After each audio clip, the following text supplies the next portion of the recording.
friends, welcome back to my Plan Your Novel in Notion series, where we have built and developed this screen here as you see it. We have a database to hold all of our scenes, a plot grid organization, and a Kanban board to see where we're at with our status.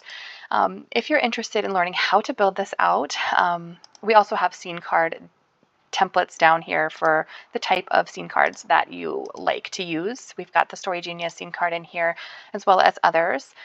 You're welcome to go back in my channel and watch the playlist on how we created all of this. And now today we are going to basically consolidate all of our scene cards into one master outline document where we can see the detail of all of these scene cards in one place. So if you're interested in that, follow along. I'd love to have you. So to start, we are going to start a new page. So I'm going to add new. We are going to just have an actual page, and I'm going to name it Project ARH Outline. I am going to give it an icon. Let's do something easy. List. I want it to be our dark color. Let's do like this, or like this, list bullet indent. This is going to be our icon, and down here is where we're going to build our outline. Now we are going to do this using synced blocks. So I'm going to actually have to open this scene list in another window here. So I'm going to do that quickly. Project ARH scene list. So here we have this. So the first thing I'm going to do is over here, I'm going to open up my first scene card. When you have yours, you're probably going to only have one of these available. So I'm going to go ahead and just use this top one for our purposes today. So you will have this filled out, or maybe you won't. You can build this before you have any of the details in yet. That's absolutely fine too. But we're at least going to title this The Letter. I can write in, this is Annie's POV, and we are in the present, or in my novel, I call it now. I have now and then. So this is how I'm going to structure mine. I'm going to click these dots next to it, and I'm going to go to turn into, and we're going to call it a synced block.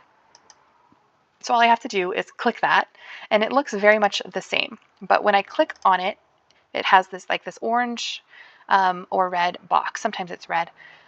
And it tells me I'm editing the original.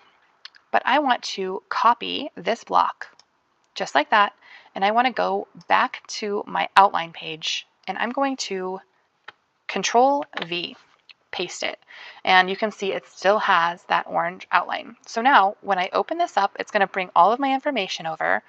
I'm going to hit open on my notes, and I'm going to say it worked. And now when I go over back here and I open it up, it worked. It actually even has it open because I didn't close it back on the other page. So anything you change here, look, I have a goal. If I click back over here, it has already updated. So these are completely in sync, right? Who was a big NSYNC fan? That was me. I was a NSYNC girl, not Backstreet Boys. Just as a little aside, okay? Yes, I am an elder millennial. Okay. Anyway.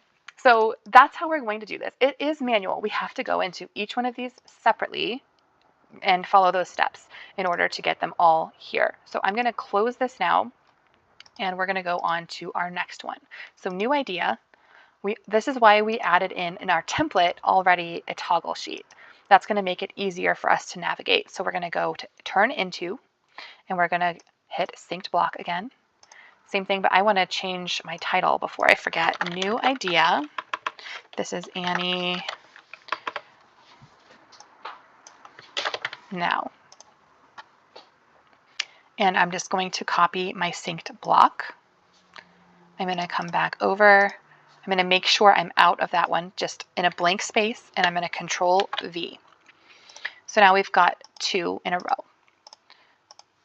Next. It goes pretty quickly once you get going. It is pretty quick, but it is a little bit tedious, I guess is the correct word here. So we've got that here. And also the other thing is if we decide later that this actually goes before this, this is not going to change, and that is a little bit of a pain in the tush. So I think like if you just do it like that, oh, it actually did work. So you have to kind of drag the whole thing over. Okay, so now I have a few more in here. You can kind of see what I mean by being able to see these detailed notes in this section. So you can, like I said, expand this as much as you want. Once you're in here, you can keep going forever. You can have, you know, 10 pages of notes in here if you wanted. That's why I did the toggle here. So we can collapse those if you'd like. So, you know, depending on the way that you use this section, this might be very helpful for you or less helpful. It's just totally depends on your workflow and how your brain works. For whatever project you're working on, it might change project to project like it frequently does with me. I just wanted to show this as an option because when I discovered these synced blocks and you could change it here and also here at the exact same time, it kind of blew my mind a little bit. The other thing you can do, which I have done for my medieval fantasy series, oh, it's not going to let me. Okay, here we go. Here where you can color it. So let's say Annie is, my color code is, I think I had red before. So let's do a red color code for Annie's chapters. And for Nolan, we're going to do, what was his? Green, blue? I don't remember. We're going to turn his green for now. So we can kind of see that. In my medieval fantasy series, I have 4 POV characters. So instead of writing the name here, maybe you want to do a color code as well, which you can do here.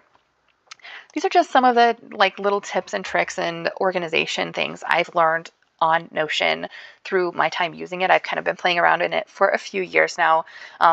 So hopefully something here has given you some ideas and inspiration for organizing your own project.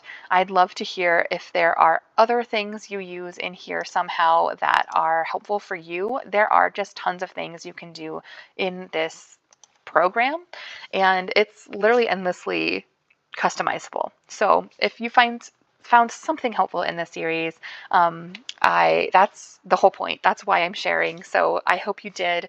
And if you enjoyed it, let me know. If there's anything you are still struggling with or something you wish I had covered, then please leave a comment below and I will try to do my best to help. I love Notion and I'm always looking to learn new things about it, and also, you know, if I can help others work their way around into it. It is, you know, a commitment to learning some of these more complex features, but for me, it's been worth it. So, yeah, I guess without further ado, that's the end of this video. Give it a like if you got any value out of this series. Again, the rest of the videos are linked in a playlist on my channel, and I will hope to see you again next time. Ciao.